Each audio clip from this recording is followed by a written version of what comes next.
అధ్యక్ష, ఆయన ప్రధానమంత్రిగా ఉన్న కాలంలోనే మా నాయకుడు, మా పార్టీ అధ్యక్షులు, తెలంగాణ తొలి ముఖ్యమంత్రి కేసీఆర్ గారు దాదాపు ఒక సంవత్సరన్నర కాలం పాటు వారి క్యాబినెట్లో మంత్రిగా కూడా పనిచేశారు. అధ్యక్ష, మంత్రిగా పనిచేసే క్రమంలో ఆనాడు 2004లో కాంగ్రెస్ పార్టీతో పొత్తు పెట్టుకొని మరి ఆనాడు ఎన్నికల్లో గెలిచిన తర్వాత క్యాబినెట్లో భాగస్వామ్య పక్షాలను కూడా ఆహ్వానించి కేసీఆర్ గారి క్యాబినెట్ మంత్రిగా తీసుకున్న తర్వాత వెంటనే ఒక చిన్న చిక్కు సమస్య వచ్చింది. అధ్యక్ష, కేసీఆర్ గారికి పోర్ట్ఫోలియో ఆనాడు షిప్పింగ్ పోర్ట్ఫోలియో ఇవ్వడం జరిగింది.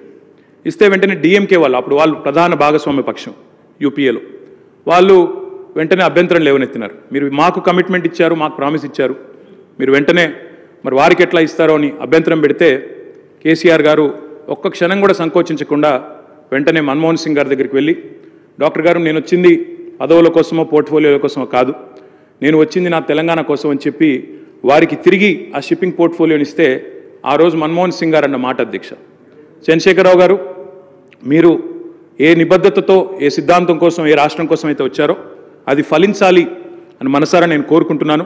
ఇవాళ ఈ నిర్ణయం మీరు ఏదైతే తీసుకున్నారో దీనివల్ల కూడా మీకు కూడా గొప్ప గుర్తింపు, గౌరవం వస్తుంది, మీరు ఒక కర్మయోగిగా గుర్తించబడతారని చెప్పి కూడా వారు చెప్పడం జరిగింది.